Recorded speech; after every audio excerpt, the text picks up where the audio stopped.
Okay, we'll call the meeting to order. Will the clerk please call the roll? Bob. Here. Cindy. Excused. She might call in. Jay. Excused. Nancy. Yes. Mark. Here. Eric. Here. Kurt. Here. Okay, we have a quorum, and we'll move forward with the meeting. Now it's time for the voluntary Pledge of Allegiance. Pledge allegiance to the flag of the United States of America and to the republic for which it stands, one nation, under God, indivisible, with liberty and justice for all.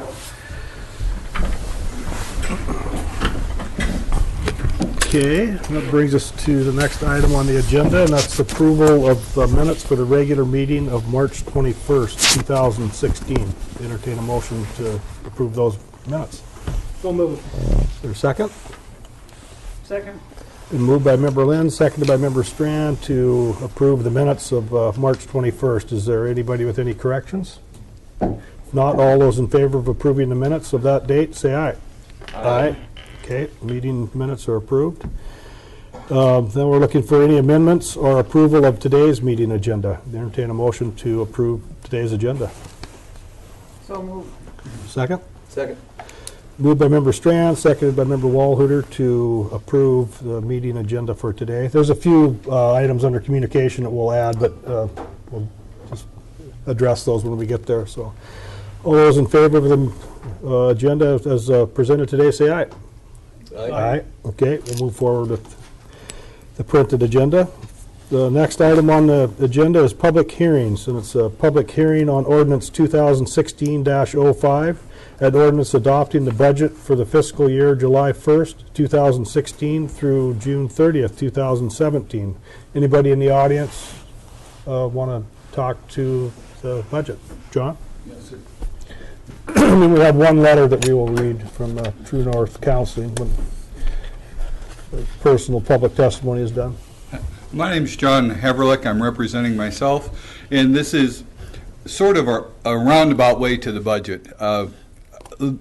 Within the last couple weeks, I don't know how many of you have seen it, and I know probably very few people in the listening audience have, but Senator Sedman sent us his newsletter, and it mentioned the different cuts that are coming up, and one of the biggest things that caught my attention was that because of the oil tax credits, SB 21 and going down in Proposition 1, the oil tax credits will totally wipe out any income that we may receive from the oil pipeline.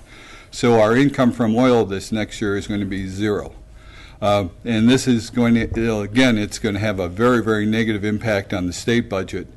And the other thing I've gotten from, because I'm an old, ugly, retired person, the Retirement Association sent out a notice about upcoming Senate bill that's going to try to put all the tax burden of the TRS, PRS on the municipalities. The state is not going to contribute anything.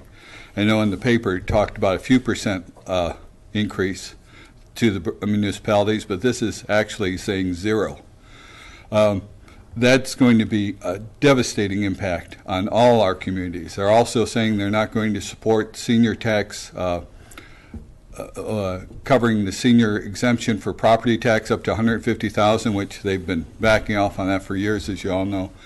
But with all these things happening, since I'm a really old person, I remember at 86, when we were hit not as badly as this financially, but very badly. Tens of thousands of people lost their home, their jobs, property values. I was in Anchorage there, Fairbanks, but they went from like $100,000 for a condo to $20,000. And that not only affects our property tax base, but also wipes people out. I lost my home during that time because we lost our jobs. And I'm just worried that we may not be fully prepared because a lot of people, Alaska for the last 30 years has been a handout state. And we're going to have to do a 180 paradigm switch, which no one's going to be comfortable with, where instead of getting money, we're going to have to be giving a lot of money. Just for the $6 million budget, if we had to make up that per person, per working individual, that'd be $15,000 each per year for the number of working people in the state of Alaska. A lot of people don't even make much more than that. Anyway, these were my concerns, and I wanted to pass them on. My daughter just talked to me, and she and her husband have been teachers in Fairbanks for the last 18 years. And their school district turned in a budget to the school board, which they didn't like, but the superintendent put in 3 scenario budgets, 10% cut, 15% cut, and 20% cut, and they're worried that that may not even come close. But anyway, thank you for listening to me, and thank you for your service, and good luck. Thanks, John. Cindy, are you on the phone now? Yes, I am. Okay, good. We're in the public hearing. There was only one testimony for the budget, so we're continuing with that. Anyone else in the audience want to talk to the ordinance 2016-05, the upcoming year budget? Would you read that letter, please, Debbie? Oh, go ahead. Oh, go ahead. Yes. Sorry. I just wanted to speak to you guys about the proposal in the budget for, I think it was $25,000 that you guys talked about last in the budget, and what that means to waive. We greatly appreciate you guys even considering us for funding. If we were to get $25,000, it still does leave a gap, which means we need to make changes. Likely that would mean either we have to find another funding source or we have to cut my position, and it would still be a huge impact to the board and to waive services because we wouldn't have to try to fundraise to maintain for the office space and these things. We'd be able to keep the phone lines going, but having a staff position really is key, I think, in order to maintain the same level of services that we have. I've been looking over the budget, I'm sure as you guys all have been for everything.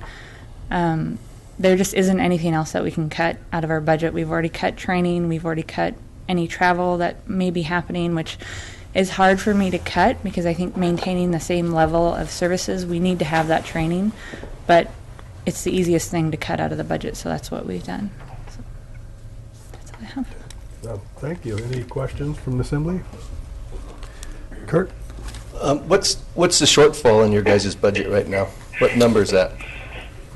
I think we asked for 46,000 from you guys, so, and we still are, and that's the bare minimum. That still means we're fundraising to maintain money and funds for services, but I think that at least takes a big sigh of relief off of us so that we can fund our position for sure, and then also keep the doors open for sure. The rest of the stuff we can still fundraise, or if we absolutely needed to, we can get into savings and things that we have there too, but hopefully we can maintain that. So future funding requests that we make are going to likely require a matching fund, and we need to have something to play with there. Kurt? Okay. Well, Are your clients able to? You able to raise any money through your clients or your? We've had some strategic planning classes and training that we've done, and one of the big things is finding a sustainable funding source. And I run that through my head several times, and there's nothing that we can bill out for as far as services. We can't bill our clients that come in for our services. We can't sell ad space. We can't, there's going to be some other fundraising that we can do, but there's just nothing that we can do as far as like a maintaining service. It really has to come from Petersburg determining, is WAVE necessary for Petersburg? Is this what we want? And that's really what it comes down to. and then Kurt?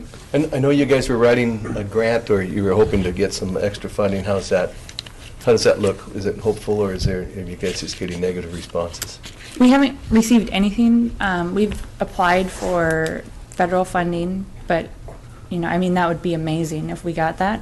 And I think we submitted a great proposal, but we're also competing with everyone in the nation for that funding. The Council on Domestic Violence and Sexual Assault, where we received our funding from through the state, they've applied for that funding and received it in the past. So they usually are looking for big corporations that not corporations, but bigger groups that fund out and fund smaller locations. But I got one follow-up, Mark. Kurt? So in lieu of what John just had mentioned about how, and I'm also keenly aware of the revenues, that are going to come into this community from outside sources is going to be reduced.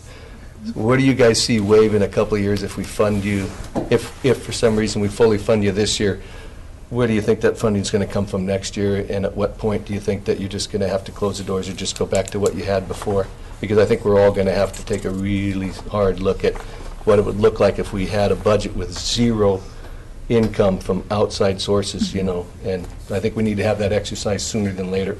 So, yeah, a lot of the funding that the council receives, which is what we apply for, comes from the federal government, and that could definitely change too. Right now, the reason why our budget is being cut is because it was an extra program that Governor Parnell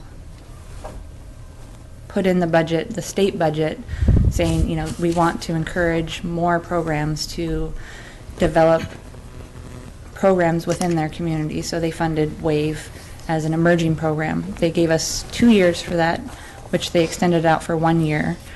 Next year we can apply for the regular funding that everyone else has applied for, which we're hopeful for. I think we've done a good job and have a good communication with the council, so I feel hopeful that we would receive that funding. It does require that 15% match, but I still think that we have a really good shot at getting that funding. And ultimately, a program like WAVE, it is going to have some sort of an operating cost. We can't always maintain on a volunteer base.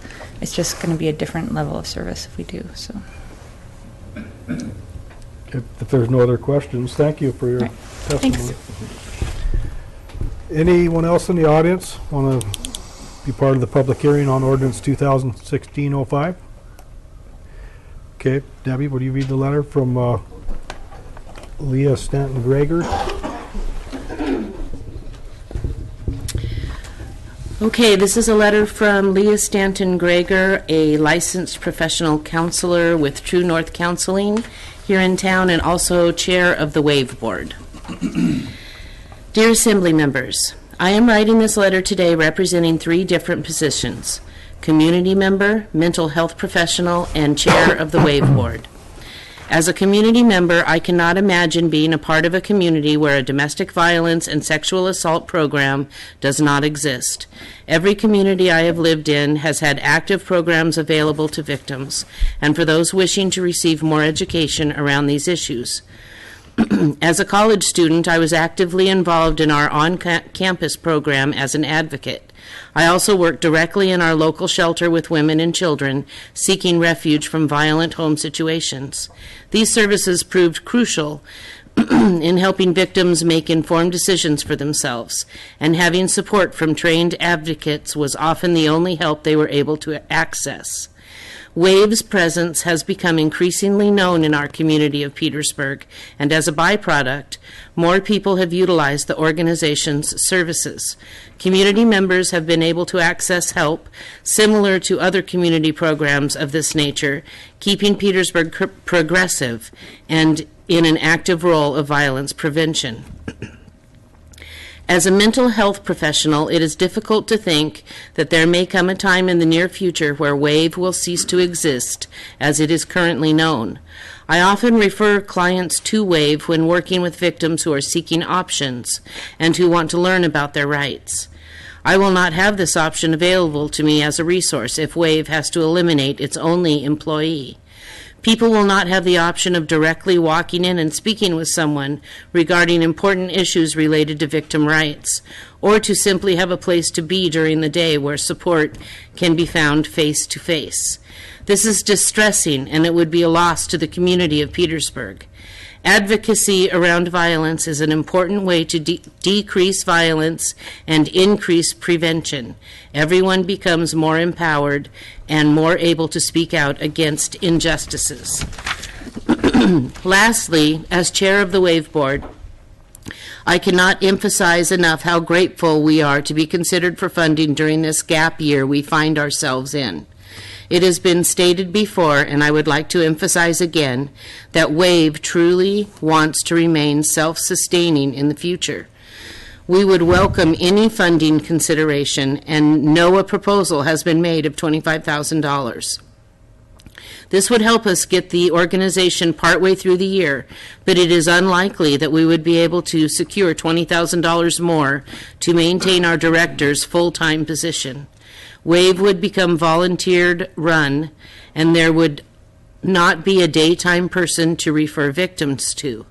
Losing this service would be a loss to our community, and it may take the organization a significant amount of work to resume WAVE's current status should we secure funding in the future. I am hoping that our full funding request will continue to be considered as budget readings proceed. Again, thank you so much for your time and consideration. Leah Stanton Greger. Thank you for reading that. So is there anyone else in the audience that would like to talk during the public hearing?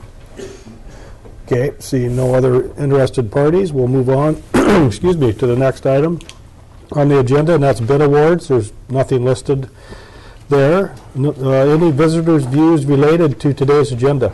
Any items on the agenda? Okay, seeing none. Is there any visitors in the audience with views unrelated to items on today's agenda? Seeing none, we'll move forward to board, commission, and committee reports. Excuse me. There's nothing listed there. Nothing on the consent agenda. That brings us to report of other officers. Is there any reports from other officers? None listed. So seeing none, we'll move to the mayor's report.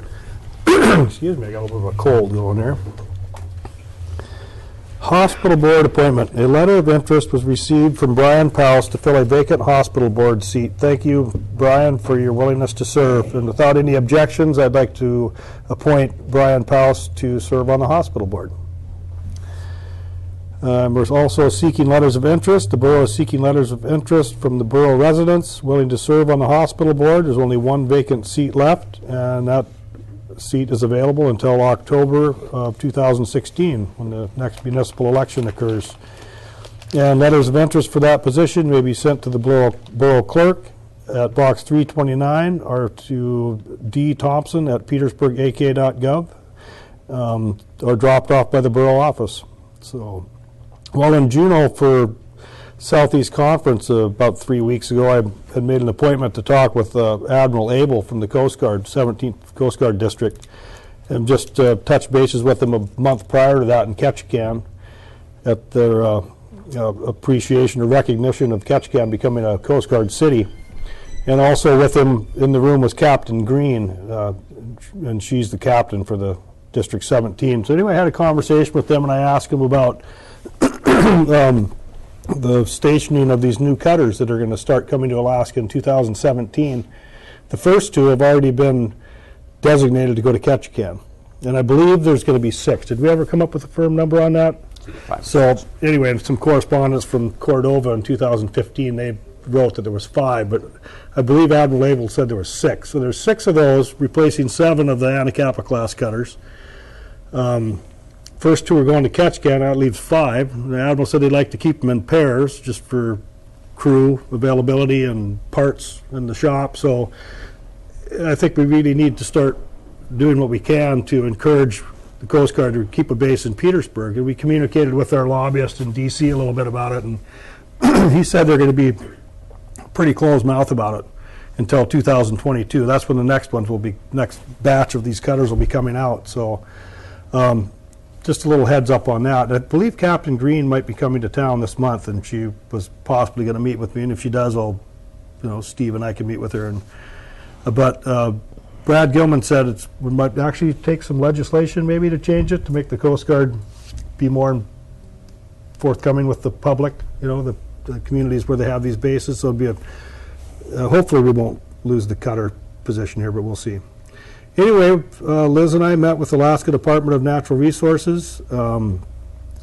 Basically, we gave them our first land pick, and then they also said there was more land that became available to us in Thomas Bay. So, Liz, have you heard anything from them? Okay, it sounds like it could be a long process. As we all remember, the Scow Bay land that, I don't know how many years it took to get conveyed, but it was many, many years, so hopefully this goes smoother than that.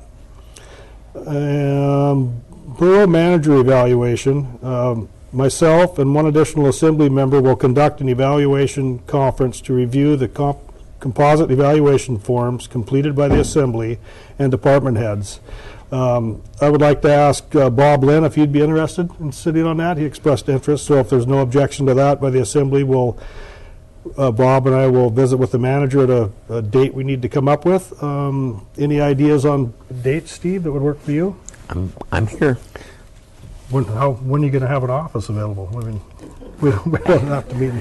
You do it before the 17th of April. That's probably easier. Okay. If not then wait till like the first week in May when we're settled in up the street. What's your timing like, Bob? I'm okay. Pick it. Would it work to do it on like the 14th, which is not this Thursday, but the one after? Sure. Does like right around lunchtime work for you, Steve, right after lunch? How about 1 o'clock? That'd be okay with me. I can't write and talk at the same time, so. Okay, that's set. Then Borough Finance and Administration Office closure. The Finance and Administration offices will be closed Wednesday, April 20th through Friday, April 22nd, 2016, in order to facilitate the moving of desks and equipment to a temporary office location at PIA's Elizabeth Peradovich building.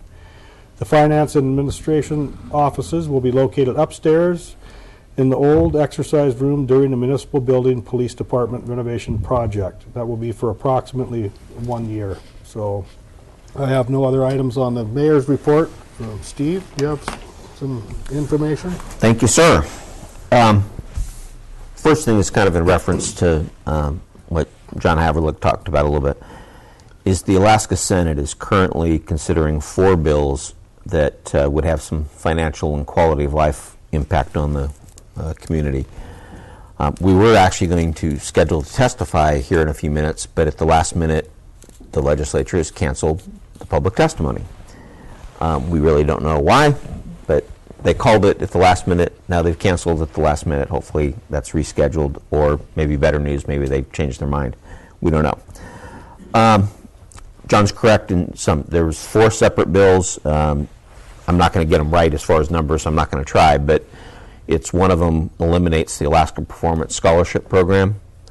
And the Senate, what they said was they would use that money to help offset the increases in the teachers' retirement system, although the bill does not say that. That's purely just verbal. It was not written in that that money would go there, nor is there a long-term source for how that would be done. Yes, they talk about the elimination of the senior citizens property tax exemption, and that was supposed to be an offset, partial offset for the reduction in community revenue sharing. Across the state, community revenue sharing was sliced in half, thanks to Jody's, abilities. We already took that into account in our upcoming budget, so we are not subject to cutting more as a result of that bill, at least this year. The other 2 bills were specifically related to PERS, Public Employees Retirement System, and the Teachers Retirement System. The way it's currently written in the bill, PERS would go through 2.5% more would come from the local communities the first year, and then another 1% each of the subsequent 2 years. So a total of 4.5% on the PERS side over the 3-year period. Teachers' retirement system gets hammered a little bit harder. The first year was 6.44% and then 1% each of the next 2 years. So grand total impact over 3 years on the community is just shy of $2 million. That hits the hospital, the school, and the borough. So again, that's how the bills are currently written. They were pulled from comment today, so we don't know if that's going to be rescheduled or not. We'll try to keep everybody informed as we hear. kind of, you heard me talk about it in reference to this, the Senate's action on this bill. We have not taken that into account in our current budget other than the community revenue sharing. We really recommend that we don't. There's no reason to go change things that we don't know what's going to happen. I think it's going to be one of those years that they're probably, the Senate and the House are probably going to have to do an extended session.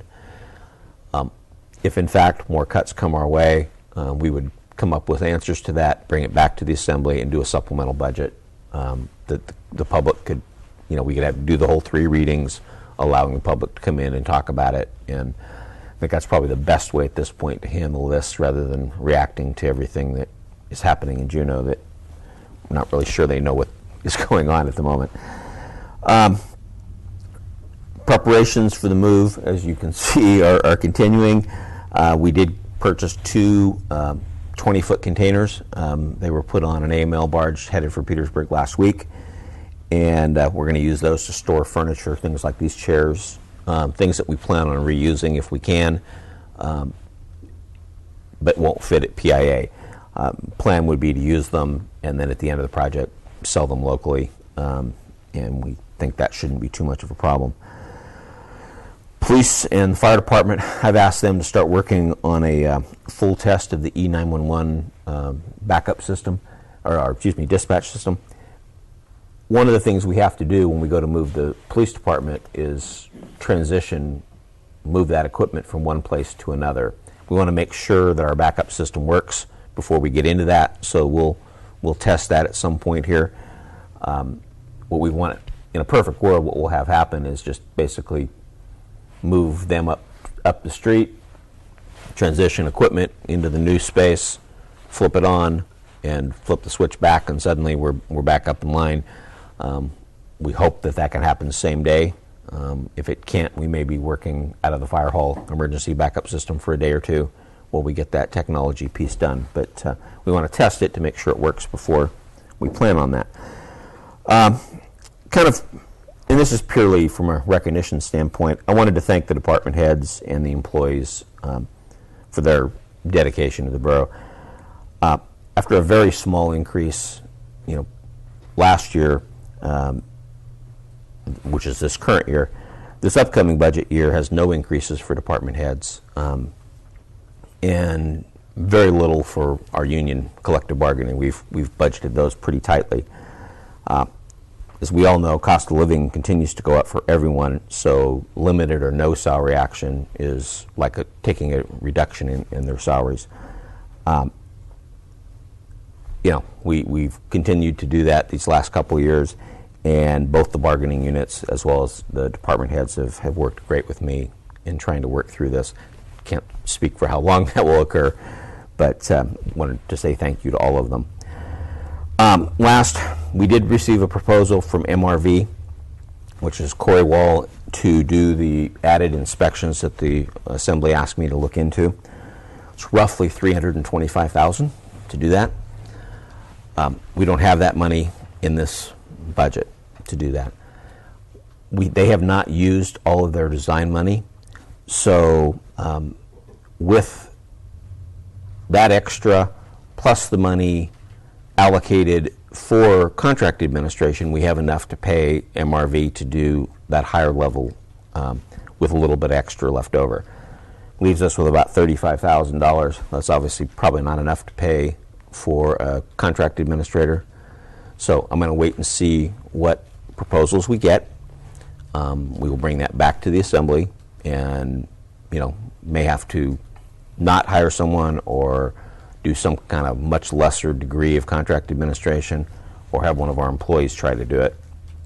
Don't know yet what I'm going to recommend. I kind of want to see what the proposals are, and we'll come back to the Assembly with a recommendation and some discussion. But it's having the architect come here that frequently is probably needed, but it's fairly expensive. So we'll work through that. I really don't want to get into the contingency at this point. There's enough in there to do both. I just don't want to spend any of it right up front, especially on this. So anyway, that was it, unless there's questions. Short report. Any questions of the manager? I kind of agree with Steve on the not doing anything with the budget now, but I can, depending on what the state does, I can see a supplemental approach coming down the road, and how we would address that, I guess we'll know when we see what they do. See how much. I mean, that's the problem. We don't, I don't want to overreact and cut services or stuff in the community and then find out, oops, we didn't have to, or we cut too far. I think we've got enough flexibility that if the state ever gets their budget done, we can then come back and say, okay, this is how much it was, and then come back with a recommendation to the Assembly on how to rebalance it. I can't guess at this point. We really don't know why they stopped the public comment today on these 4 bills. We don't have much of an answer on that yet.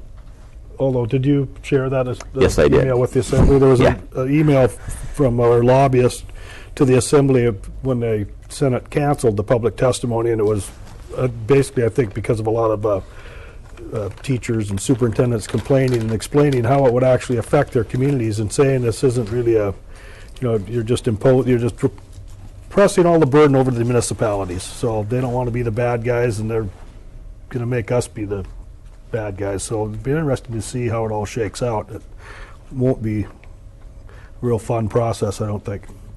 Kurt? I just want to reiterate what I mentioned earlier and what John's also mentioned, that we are going to, in the very near future, and I mean sometimes probably before we all separate for the summer, look at what the budget would look like if we lost all outside funding, and let us start thinking about that. Because I'd hate to wait 3 years from now when we're actually standing at that precipice and the lemmings are pushing us off the cliff. So, anyway. Yeah, I agree. It's going to be, hopefully, it's going to be tough times. Mm-hmm. Any other discussion on the manager's report? Okay. Unfinished business. There's an ordinances for third and final readings. Ordinance 2016-03, an ordinance providing for Chapter 7.04, dogs. I'd entertain a motion to approve this ordinance in its third and final reading. I so move. Second. Moved by Member Strand, seconded by Member Castro to approve ordinance 2016-03. Are you hearing us all right, Cindy?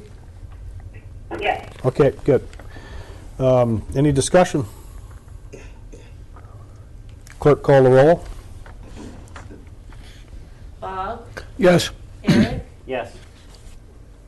Kurt, Yes. Nancy, Yes. Cindy, Yes. Okay, ordinance 2016-03 passes in its third and final reading.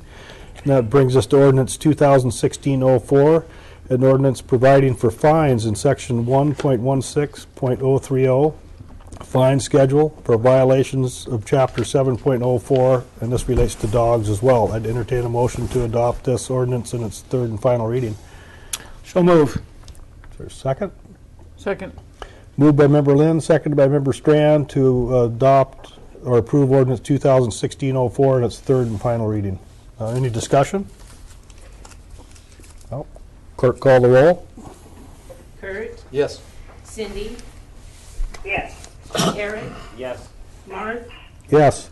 Bob, Yes. Nancy, Yes.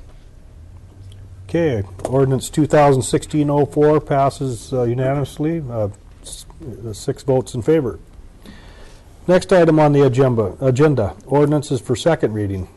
That's ordinance 2016-05, an ordinance adopting the budget for fiscal year July 1st, 2016 through July 30th, 2017. I'd entertain a motion to adopt this ordinance in its second reading.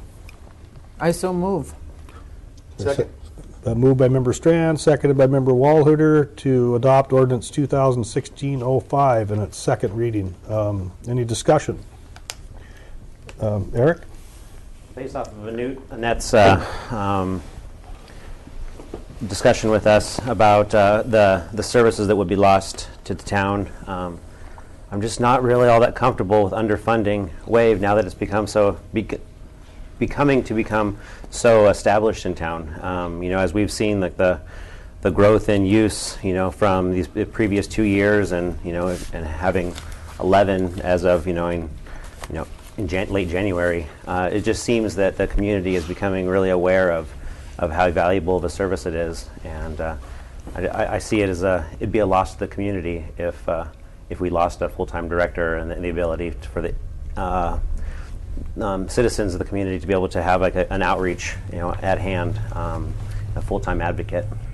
So I don't really know where I'm going with that, but I feel uncomfortable approving a budget where WAVE would be underfunded. And I know that we have some discussion we got to work with, with Judy to be able to, figure out how we could make this work with our limited funding as is. But it's my opinion. Okay, I think, thanks for your input, Eric. I think, I wasn't here for the first reading of the budget, and I looked it over what, transpired at the meeting, and it looks like, the museum used some money from there, and then Petersburg Mental Health Service took $10,000 less, and that generated the $25,000 that we have in the budget for WAVE now. But I can't see, taking, expanding the high end, the upper dollar of our budget, or the top number of our budget, bottom line. I don't know where we'd come up with the money. It almost seems like we'd have to take it from rob Peter to pay Paul type of a deal, I guess. So that's my opinion, and however the Assembly wants to move forward with that, if that's our decision, and and it's hard having these discussions when we're sitting here not knowing what the state's going to do. If we know it's going to be something, and it's probably going to be fairly drastic. Millions of dollars to the community. Cindy? Yes, having talked with some of the parties involved, I do know that other solutions have been offered to WAVE, but they weren't their preferred. I believe Petersburg Mental Health has some office space that they could allow WAVE to use, and it's not ideal for a lot of reasons. The only thing I think folks are really going to have to do in the next year, and not just WAVE and not just mental health, but all of our nonprofits, is look for ways to collaborate and maybe change their missions a little bit, because the money is just not going to be there to be able to support all of the things that we've had in Petersburg up until now.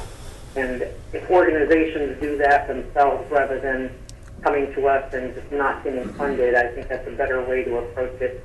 I know that PEDC and KFSA have talked about bringing in the 4-acre group to help folks work through some of those challenges, and I would really encourage the organizations to look at how they can address the funding situation from here on into the future. Okay, thank you. Any other discussion on ordinance 2016-05? Kurt? Maybe Steve or Jody could help me out here. So if we pass this budget as is now, and we have to go back to it and revisit it as a supplementary budget, are we able to take funding from and shuffle them within who we already budgeted them to at that point, or is this going to be locked in stone here, after the third reading? Okay. Nothing is ever locked in stone. Okay. So I want to be clear about that. We're required to pass a budget. By the budget policies, we pass a balanced budget. In this case, the budget you have before you has a $90,000 contingency in the general fund. Jody, correct me if I get any of this wrong. And we're $23,000, give or take, in the black. So that's this budget you have in front of you. Once this is approved, we're going to assume, without any other changes, that this is what we're going to be following, and allows us to start making plans, for the future. Somewhere between now and whenever the state gets their budget approved, we'll start to hear what the state's going to do on top of what we've already tried to take into account.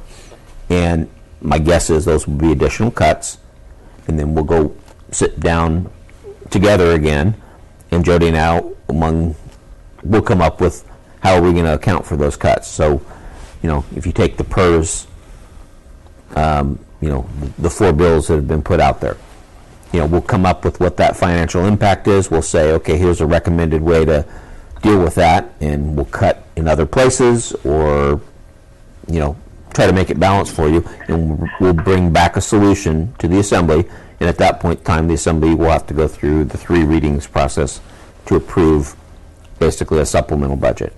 So you can change that any time, but it does take 3 readings. Okay. You done, Kurt? Yeah. Did I answer? I'm sorry. I know. No, you didn't answer. Yeah, I was just trying to address. It's never set in stone. We can, Yeah. the Assembly can ask for a supplemental budget at any point in time, but it does take 3 readings, and, you know, we like to have our hands in it and saying, here's where we recommend that you do things. But Bob? Yeah, I'm back to Kurt. Was your question related to community service budget or the budget as a whole? Probably the community service budget is what it was related to. It's how we were going to, adjust some of these so that we can fund what needs to be funded, and also maybe hold off a little bit and see if some of the grants that have been written come in. If they come in, well, then we don't need to change anything within the community service thing. So I just want people to know that, that this may not be what they're going to get. the Assembly can choose to do it now, could do it in the 3rd reading, or could wait and do it at a supplemental budget in the future. I have to believe that's going to be necessary after hearing what the state's doing, but we don't know for sure. Any other questions or discussion on the ordinance for the budget this year? If we approve the budget, we move forward. If, say, for instance, one entity is supposed to receive $50,000, that check isn't written the day after the budget's approved. Is that check written incrementally? Well, it won't be this year. We're going to wait until after the state makes a decision so we know whether we're going to have supplemental or not. So just for the community services out there, just because your budget gets approved in the 3rd reading doesn't mean necessarily that's still going to happen. Yeah, there could be a supplemental that changes it in July or August. So Okay, that's kind of the gist I was getting out of a few discussions that we'd had, that could happen that way. And April 4th, we're not going to have another meeting this month, so could be 4 weeks. It'll be well after the regular session of the legislature is over, but I don't think they're going to be done.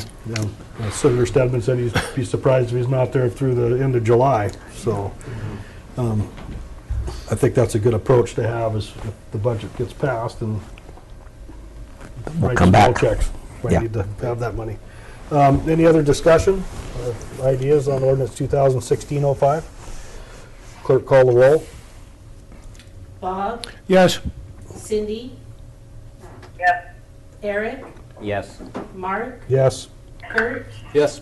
Nancy, Yes. Okay, ordinance 2016-05 passes unanimously in its 2nd reading. And that moves us on to new business.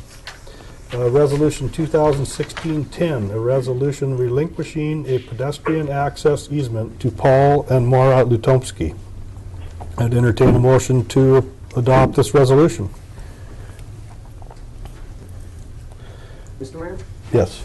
Can you explain this, the vacation of easement access? I think to discuss it, we should probably get it on the table, but we don't have to, well, we could ask for an explanation from Carl or whoever would be. It's our friend Liz. Liz, before we even make a motion, we can, an explanation. So basically, vacating an easement is vacating any public right to use that piece of property. So right now, there's a pedestrian access through private property. When you vacate it, then you give up that public access, and it becomes just strictly private property. Okay. Is there a motion to adopt Resolution 2016-10? So move. Just I made the motion. Okay. Nancy made a motion. Would you second it? I actually made a motion before you had all that discussion, but I won't second it. Oh, you did? I didn't hear you. Okay. So we have a motion by Member Lagadakis. You want to second that motion, Nancy? I'll second. Okay, and a second by Member Strand to adopt Resolution 2016-10. Is there a discussion? So reading, go ahead, is there anybody else that has a? Just a question. There, as I read it, there is an alternative right-of-way, public right-of-way there. Is that, did I read that correctly? There are actually 2. One a little bit to the north. There's a 50-foot wide state right-of-way, which is actual platted road. It's not built, but it's there. And then just to the south of it, there's 2 public easements along a stream. So the commission felt that since there's alternative routes down to saltwater, that they recommend eliminating that pedestrian access. Thank you. Any other discussion? So Liz, if this easement is vacated or turned into, a non-easement, does the land get divided between the 2 adjacent property owners, or it belongs to the borough, or does it have to be sold? What's the procedure for that? The easement exists just on one piece of property right now, and so once the easement is vacated, then it reverts to the property owner. They own that property. They just have to allow for pedestrian access to the beach from the highway.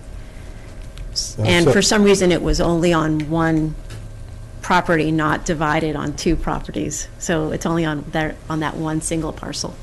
Okay. And this was recommended by the Planning Commission that we adopt this, correct? Correct. The property owner wants to develop the property. It's and he's here if you have any questions, but it has a funny topography to it, and in order to put in a cistern and a driveway and actually develop it the way they want to, they just don't have the room, the width that they need to do that, and so that's why they're making this request. Okay.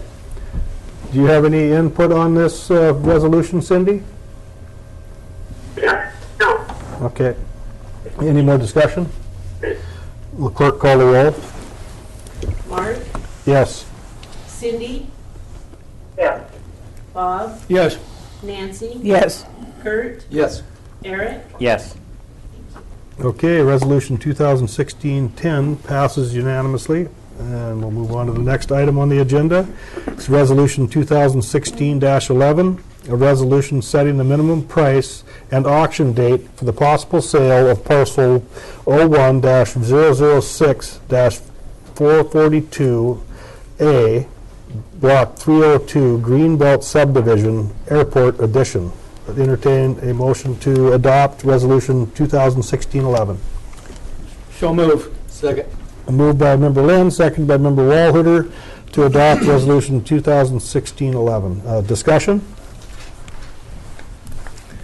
Can we have a letter here from the assessor, from Mike Renfro, and he explains why he used the value per square foot that he did, and there's comparisons of downtown lots are in the $15 to $16 range, and I'd have to read this again to see what it was per square foot for this. Was it in the $4 range? Yeah. So it's, not, it fits into, the values that we've used in the past, so. Is there any other discussion? I guess if we approve the value of, or the, yes. Mr. Mayor, Debbie. I did mean to clarify earlier, and I forgot. I just wanted to let you all know that the code says, unless it is a government entity or a nonprofit, the minimum price at auction, minimum bid, cannot be less than the assessed value. So you guys are to set the minimum that you'll accept at auction, but it cannot be less than the $275,000 that's been assessed. That's all. Yeah, what's the size of that, the square footage of that parcel? I don't know the square footage of the parcel. Liz, do you know? I think it's 1.3 acres, I think. 1.3 acres? That's my guess. So it's $275,000 divided by 4, the square footage? Oh, well, there you go. Aren't you smart? Call you mayor for nothing. Yeah. So anyway, I guess if that's what's required of us is to use that for a minimum bid, then we just have to pick a date. And is there is it 3 days notice, like our assembly meetings, or is it a longer time frame? I need time. I have you to recommend? advertise in the newspaper for 2 weeks, number one. I also have to send out notification to adjacent property owners via certified mail. and we're moving. So I'm asking I see. for it not to happen before May 9th, which would be a week after our next meeting. So it could be May 9th or after, whatever works for you guys, if that's okay.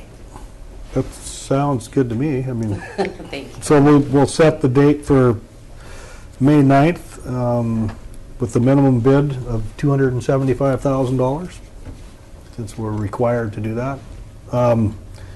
So they have until that date to get, that's when the bids will be open? No, well, yeah, that's when we'll hold an auction. Hold an auction, a live auction? Yes, unless you all choose not to do it at auction. That's you know, something that is also up to you. I assume it's going to auction because that's, most things go to auction. I think that would be probably the appropriate first. but- Yeah, we got to go to auction. Nancy? I thought it was in code somewhere that it had to go to auction.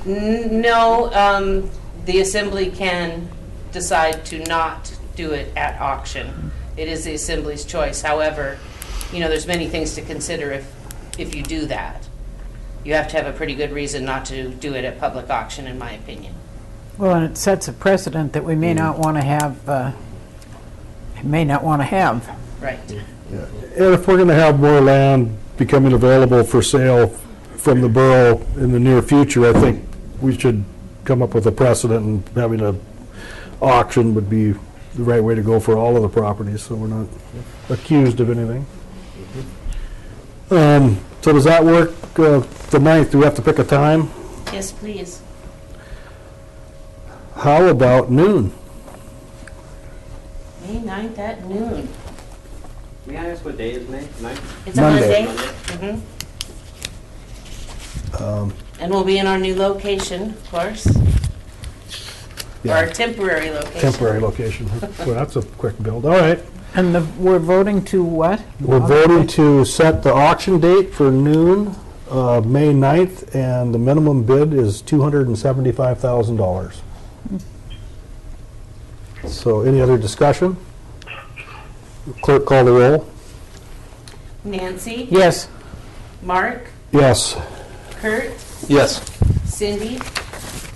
Yes. Bob? Yes. Eric? Yes. Thank you. Okay, Resolution 2016-11 passes unanimously. And now we are looking for authorization to contract with Dow for construction services for the Pump Station 1 and Forced Main Upgrade Project, Phase 2. I'd entertain a motion for that authorization. So move. Second. Okay, it's been moved by Member Strand, seconded by Member Lynn to authorize the contract with Dow for construction of the Pump Station 1 and Forced Main Upgrade. Any discussion? Construction services? Carl, could you explain this a little bit? This is the, Yes, Mr. Mayor, the title's a little misleading. It is for inspection and contract administration on the project. we've already approved the Yes. Yeah. project. The contract has already been awarded to CBC out of Sitka. Right. Okay, so any other discussion on this authorization? Clerk, call the roll. Kurt? Yes. Mark? Yes. Nancy? Yes. Eric? Yes. Cindy? Yes. Bob? Yes. Thank you. Okay, Dow, the construction will be the inspectors on the job, I guess, so. Approval and assignment of lease and consent for Tidelands Parcel T25 from Rachel Lee Cheney, trustee of the Rachel Lee Cheney Trust dated November 29, 2012, as amended to Sammy N. Parker and Leroy Newton. So we're looking, I need a motion for approval of the assignment. So of moved. lease. Second? Okay, moved by Member Strand, seconded by Member Logadakis to approve the assignment. And I didn't look really close at this. Where's this located at? Between the ferry terminal and... Okay, I thought it was that plant. In the old bottle shop? Yeah, okay. So that's a city lease. How long is that? You know, I didn't look to see when it started. It's been many years that it's been leased. I was assuming that was private land, but it's not. Huh. The land, the Well, tidelands it's aren't. the tidelands. Tidelands that in we- front of it. Yeah. Oh, okay. And what's happening is Rachel is on the Uplands property Okay. and would like to just transfer the Tidelands lease along with the sale of the Uplands property. Okay. All right. Any other discussion? Clerk, call the roll. Kurt, Yes. Nancy, Yes. Bob, Yes. Cindy, Yes. Mark, Yes. Eric, Yes. Okay, we have transferred the lease to Sammy Parker and Leroy Newton. Communications. Wrangle sent a copy of a resolution that they approved. It's about Senate Bill 198 by Senator Dunleavy, and it was to put a 12.5% tax on the fishing industry. Their resolution opposes that. We could do the same thing, but I put it under communications instead of action because I don't think, I've been told that bill's not going to go anywhere. In fact, the sponsor of the bill said he just threw it out there for discussion. So if it ever gets in form of a bill, gets through a committee, then maybe we should draft a resolution, unless we want to have it on the next assembly meeting to actually draft a resolution and opposing it. But I don't see it's necessary at this point. Nancy? Might not hurt to let them know what we think before they start mucking around with the fish tax. Well, they are mucking around with it, but yeah, we could do that. We could we could just mirror their resolution, but okay, Debbie, we could have that on their next agenda. all right? Whenever May 2nd, I guess that's going to be. Yes. Some other communications from Deborah Lyons, Pacific Salmon Treaty Coalition. She was just thanking all the people, including us, for supporting the upcoming salmon treaty. And there's been all kinds of processors and other local organizations, tribal entities and stuff that have supported it. So that's another communication. If anybody's interested, you could get a copy of it from the clerk. And I received a letter, excuse me, from Barbara Blake from the Lieutenant Governor's office. It's about the Transboundary River issue, and I forwarded that on to Debbie today. So would you send that to all the assembly?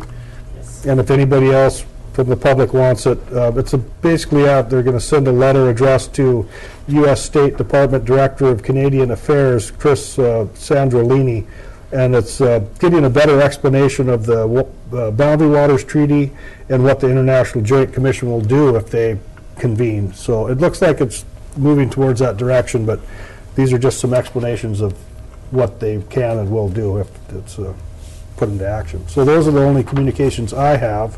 If there's any other that people want to bring forward, don't see any.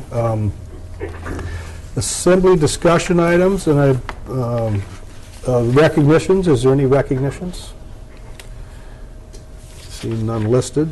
Seeing no one raising their hand, and I don't have any. So I guess we'll have to recognize all the people because the construction started again today, so we'll have to exercise our patience trying to get out the road or anything. But it shouldn't be as bad as last year. Exercise your patience and use your turn signals. What a good idea. That's a novel idea. I think a lot of people around here need that lesson. Another discussion item is Papke's Landing, Kupernoff, and Entrance Island dock facilities. Also, while in Juneau 3 weeks ago or so for Southeast Conference, we met with Mike Lukshin. It was Randy Verrero, Senator Stedman's chief of staff, our lobbyist Ray Matuszewski, and myself met with DOT. And we're, in a sense, we're lucky that he wrote us the letter offering us the $740,000, whatever the price tag is, even though that's not enough, in my mind, to take those facilities over, because otherwise that money would have disappeared. They were clearing out departments' loose cash they had sitting around, and since it was already offered to us, money's been encumbered, and that will be for quite a period of time, but it's a discussion we're going to have in the fairly near future, in my opinion, at least by fall, to decide what the borough wants to do with these facilities. And I think it's going to involve maybe even a public meeting to have the, people interested that, are heavy users of the Papke's facility and the Coopernoff one. So, and I asked him if it was possible if we could work a little cooperative thing there. If we took the facilities and if they demoed the one in Entrance Island, if we decided it wasn't worth keeping, and his answer was, at an expense, of course. So that would probably reduce the amount that they offered us. And as far as they have to convey the Coopernoff dock to the borough, Petersburg Borough. You can't convey it to the city of Coopernoff, so we're in the same position there. So I just thought I'd let you know what I heard from Mr. Lukashin. So, Nancy? As has been pointed out to us by a member of the public, we aren't going to get any more money from the state. In fact, we're going to have to give them more and more.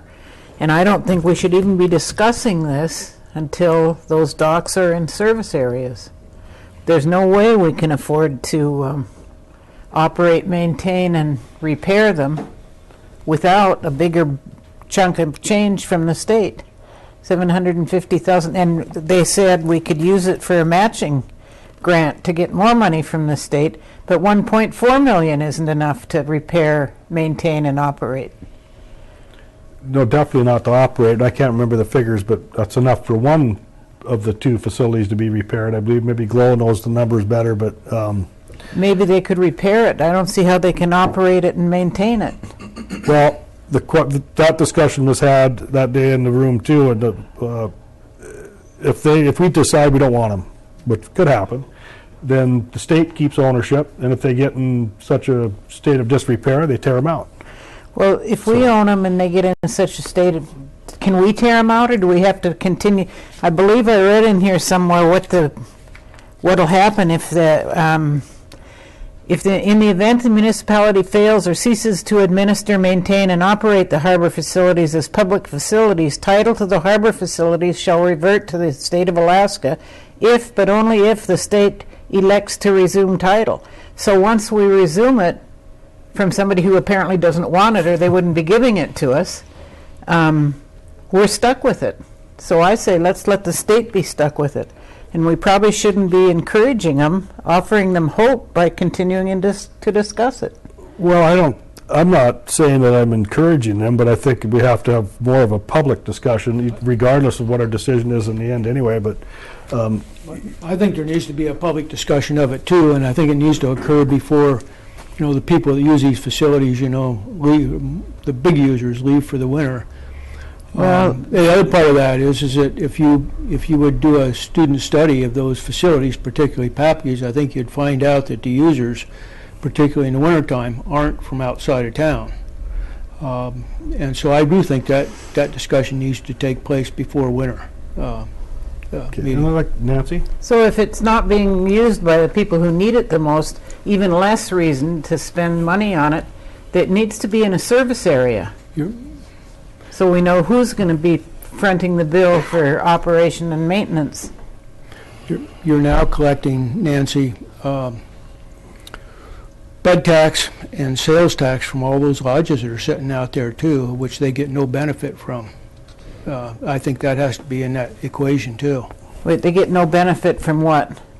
The bed tax or the sales tax of which these lodges are paying the borough. They get it for in the benefit in the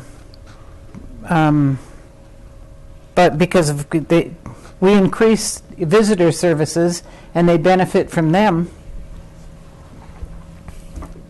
Okay, well, we'll have more discussion on this when we actually take formal action, and I agree with Bob, and I agree with Nancy. We have to figure out how it's going to be paid for, and we can't afford it. And obviously, the state's getting out of the harbor business, and that's why we have all the harbors in Metcalf. On Metcalf Island are ours, except for the Papke's one. So anyway, any more discussion on those three facilities? I know it's going to get interesting when we start involving all the public. So maybe we'll wait till the administration gets moved in. Maybe sometime in late May we can have a public discussion on it, and then we'll get the feel of the all of the users if they're paying attention and they want to come and talk to us about it. And Eric, you wanted to add something under assembly discussion items, the marijuana ordinance, I believe? Yes, I was just hoping to, I was proposing that we move our discussion item on the marijuana ordinance to the agenda on next meeting. I feel that largely thanks due to Mindy for having revamped the Borough webpage in order to be able to receive more comments. It looks like we have a few more comments that have came across the agenda this week. And in order to allow the entrepreneurs in town to give them the time before the state really starts accepting the permits, I feel that it's our due diligence to get this ordinance passed however we see fit after the 3 readings, and just give the public the amount of time that they'll need to be able to come up with their business models. Again, what's the date the state's going to start issuing permits? Well, after the FBI conducts background studies on everybody who applies for a permit. People have already turned in permits, and the one or two that have been approved are waiting for a background check on the people to make sure they don't have any obscure federal FBI charges. Well, okay, I agree with Eric. I think we've got an ordinance drafted mirroring the alcohol ordinance, so I don't see why we couldn't have that on our next agenda. The first reading would be May 2nd, and second one on the 16th, and then the 6th of June would be the third reading if all the meetings take place as planned. Mm-hmm. And we'd have something in place before the state started issuing the permits? Yeah. When we talked to Cynthia Wall, she said that they weren't going to begin finalizing the permits until after their second meeting that their board has, Marijuana Control Board. So coming up at the end of late July, she was thinking, at least when she spoke to us, is when that meeting would occur. So I was hoping to give the public enough time to respond to our ordinance that we either enact or don't. Well, if word gets on the street that we're going to start, the 3 readings, they could, will be posted. Is that posted on the website, or yes, draft ordinance? I thought so. So then it gives them time to look at it, and they could see what they're up against, I guess, at this point, without, subject to change. Any other assembly discussion items? And no recognitions. Okay, entertain a motion to adjourn. So move. All those in favor say aye. Aye. Aye. We're